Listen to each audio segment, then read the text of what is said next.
살면서 이제 우리는 가까운 주변 사람들이 나를 굉장히 괴롭히고 그 사람 때문에 마음이 상하기도 하고 괴로움을 겪기도 하고 그렇습니다. 그런데 연불 수행을 열심히 잘하게 되니까 여기 댓글을 다신 분들의 말씀을 전하는 중인데요. 오히려 나를 수행하게 해주는 인욕 수행을 하게 해주는 아주 고마운 존재라고 생각을 바꿨답니다. 그리고 연불하기 전에 참회 발언을 먼저 시작하고 했다고 합니다. 저도 그렇게 생각하거든요. 연불할 때 연불을 하면서 딴 생각을 할 수가 없잖아요. 뭐 딴 거 해달라 이거저거 해달라 할 수 없고, 연불 시작 전에 오늘은 우리나라가 편안하게 국태민안을 하게 해 주십시오라고 마음을 한번 발언을 한 다음에 그 다음에는 연불만 계속 해야 되는 것입니다. 그러면 부처님께서 그런 걸 모르시겠어요? 부처님이 그렇게 IQ가 낮아요? IQ가 만이나 되는데 우리의 100배, 우리가 100이라면 100배는 더 높은 IQ 만인 분이 우리가 꼭 할 때마다 이거 해주십시오, 이거 해주십시오, 남해불타불 이거 해주십시오, 나면 이렇게 할 필요는 없다는 얘기죠. 연불하기 전에 어떤 딱 목표를 하나 세워놓고 그 다음엔 열심히 연불만 하면 모든 게 다 이루어진다는 뜻을 하시는 겁니다. 이게 굉장히 중요한 개념이라고 저는 생각해요. 어떤 분은 계속 그걸 생각하느라고 오히려 아미타불을 부처님에 대한 생각을 적게 하는 경우도 있어요. 그러면 그건 연불이 아닙니다.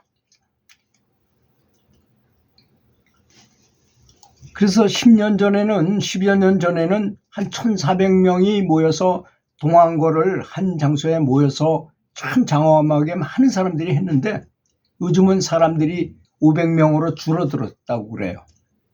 그 원인은 저는 그렇게 생각합니다. 저는 다른 사람이 보지 못하는 걸 보잖아요. 왜냐? 30년 동안 완전 채식을 했더니 사람들이 고기를 먹는 것에 대한 개념을 파악하게 돼요. 길거리에 밤거리에 한번 나가보십시오. 동네마다 고기 냄새가 안 나는 데가 없어요. 얼마나 많은 동물들을 죽여서 그 고기를 먹고 있는지를 알 수 있는 부분입니다. 많은 사람들이 고기를 먹다 보니까 마음이 혼탁해져요. 이거는 제가 겁주려고 하는 얘기도 아니고 실제로 있는 사실을 말하는 것 뿐인 것입니다. 그 전에 그분은 지금은 돌아가시지만 부산 동의대라는 대학의 교수님이 이상명 교수님이 있었는데요. 개고기를 한번 먹으면 그 개고기의 자장이 70년 동안 사람 안 속에 잠재한다 그랬어요. 돼지는 몇 년, 소는 몇 년, 닭은 몇 년 이런 게 다 있더라고요. 아주 굉장히 오랫동안 간다는 거예요. 몸속에 들어가면.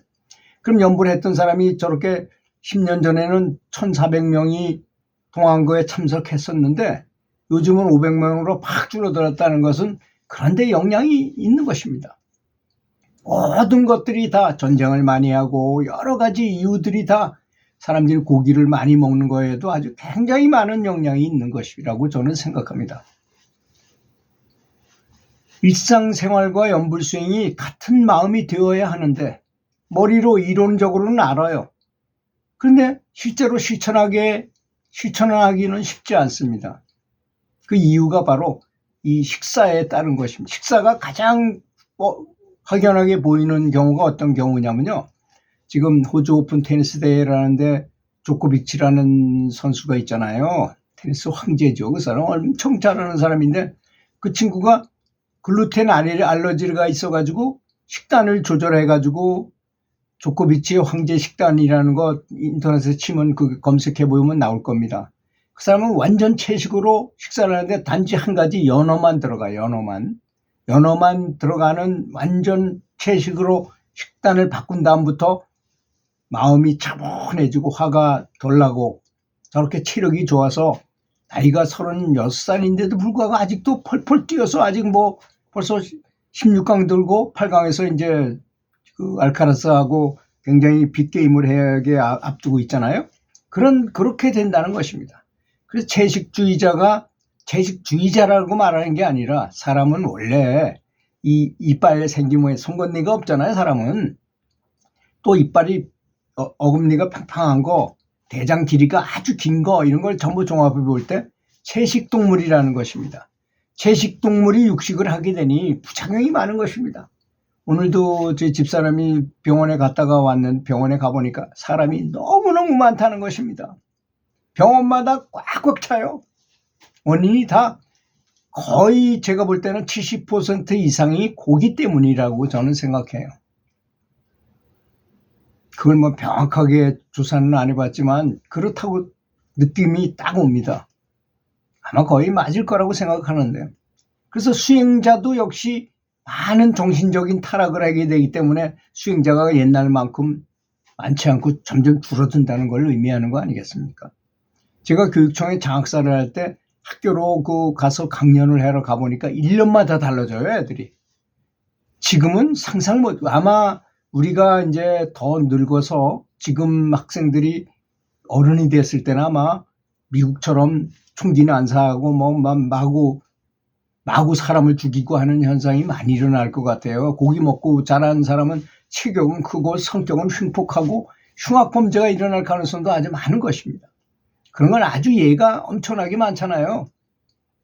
흉악범에게 단지 채식만 시켰더니까 완전히 다 잔잔해진 사람이 되더라고 그러잖아요. 먹는 게 사람 몸을 다 만듭니다. 마음도 만들어요. 이 사실을 우리는 모르지만 어떤 사람이 자기가 큰 상처가 나가지고 다른 사람의 살을 띄어다가 붙였더니 자기도 모르게 담배를 피우고 있더라는 것입니다. 자기가 담배를 전혀 피우지 않은 그 사람이 아마 담배 피웠던가 봐요. 그런 것이 바로 이 사람의 몸이라는 것이니까 한번 생각해 봐야 될 필요가 있지 않나 이런 생각을 합니다. 또 어떤 분의 댓글에서 이런 말씀하셨어요. 저 할머니도 노년에 관세음보살 기도를 하루에 놓치지 않고 하루에 4시간 이상씩 계속 하셨답니다. 그리고 이제 병원에서 임종하기 전에 며칠 전에 침상에서 관세음보살하고 큰 소리로 병실이 떠나가도록 소리를 지르더니 뻘떡 일어나 앉으시더라는 것입니다. 그러더니 관세음보살하고 소리 지르더니 두 손을 모아가지고 한심 가득한 얼굴로 우러러 보더라는 것입니다. 그래서 얼마나 놀랬겠어요. 돌아가시기 얼마 안 된 사람이 숨도 제대로 못 쉬는 분이 갑자기 큰 소리로 그냥 관세음보살 하면서 뻘떡 일어나 앉으면서 두 손으로 합장을 하고 너무나 행복한 표정을 짓고 있으니까 간호사가 당장 와가지고 할머니 왜 그러셨어요? 너 깜짝 놀라가지고 그랬더니 이 할머니가 한 미소 띤 얼굴로 관세음보살님이 와셔가지고 내 발치쯤에 서 계셨기 때문에 내가 놀래서 그랬다고 너무나 감사해가지고 눈물을 톡톡 흘리면서 얘기를 하는 거야. 이 할머니가.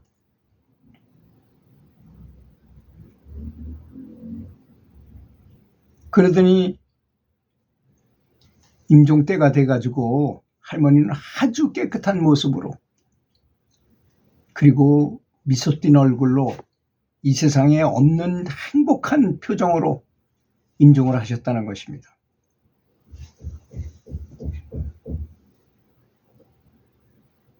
또 해외에 거주하시는 불자님께서 감사하게도 댓글을 달아주셨는데요. 항상 제가 하는 이 법문을 들으시고 시청하고 계시다고 합니다.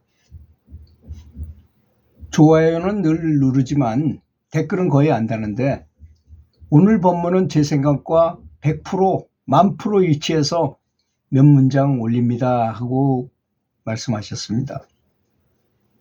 알지도 보지도 못했으면서 누가 뭐라고 하면 뉘어 부동해서 서로 헐뜯고 비난하는 안타까운 사람들. 정말 인과를 안다면 도저히 그렇게 할 수가 없는 건데도 불구하고 인과를 알지도 못하죠. 믿지도 않고 그런 걸 그 어리석은 행동을 하는 것 같다는 것입니다. 사람이 한번 불평불만 쪽으로 남을 비판하고 뭐 부정적인 사고방식에 탁 사로잡히잖아요. 그럼 그게 평생 갑니다. 저는 정말 안타까운 걸 많이 봤어요. 제가 아는 형님의 아들이 사업을 하는데 정부에서 이 제도를 바꾸는 바람에 이 사람이 폭삭 망하게 됐어요. 그래서 그 폭삭 망하게 됐으니까 그 많던 재산들이 그냥 한꺼번에 막 없어지고 막 장사가 안 되고 막 하루아침에 돈을 못 벌게 되니까 이 사람이 매일 밥상머리에 앉아서 정부를 욕했어요. 그 아들은 공부를 곧잘 하는 친구였는데 그 얘기를 듣고 자랐어요. 그 애가 어떻게 변했을까요? 계속 데모하는 사람이 되는 것입니다. 진짜 뭐 좌파가 되는 거죠. 말하자면 무조건 반대하고 무조건 트집 잡고 이게 완전히 습성화돼 버려요.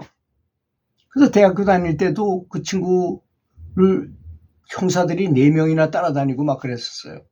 얼마나 데모를 많이 했는지. 그다가 그 친구가 이제 대학 졸업하고 사회생활을 이렇게 하다 보니 적응이 될 수가 없잖아요. 적응이 안 돼서 저 농촌에 가서 농부로 그냥 일을 하고 있습니다. 지금 뭐 농부 일하는 처지에 뭐 어디 나가서 데모하러 가지 못하겠죠. 지금은 그렇게 허망한 삶을 살게 되더라는 것입니다. 그래서 이 외국에서 이렇게 뉴스를 보니까 한국 정치 상황이 너무 분열되고 어지러워지고 시끄러워져서 걱정이 많이 된다 그랬었어요. 이성을 차려서 몇 년 전과 같은 터무니없는 정치적 상황이 반복되지 않았으면 좋겠다 그랬어요. 몇 년 전이 뭘까요? 박근혜 대통령 그 탄핵한 거잖아요. 가만히 지금 와서 가만히 계산해 보면 박근혜 대통령 잘못한 게 별로 없어요. 그럼에도 탄핵돼가지고 큰 죄인인 것처럼 언론을 동원해서 난리쳤죠. 근데 그런 것이 다시 반복되는 것에 대한 이분이 얘기하는 것입니다. 이 모두가 공업으로 우리들이 받고 있는 것입니다. 연불과 마음수행으로 바로 보고 바로 알아서 슬기롭게 극복해 나가기를 간절히 발언한다고 해외에서 이분이 애국자로서 말씀을 하셨습니다. 이 모두 수행 부족이라는 말씀 너무 공감하며 부끄럽습니다. 말씀하신 지복의 상태를 유지하기 위해 늘 수행 연불하며 상락 아정하시기를 기원한다고 이렇게 말씀하셨습니다. 감사합니다. 들어주셔서 감사합니다.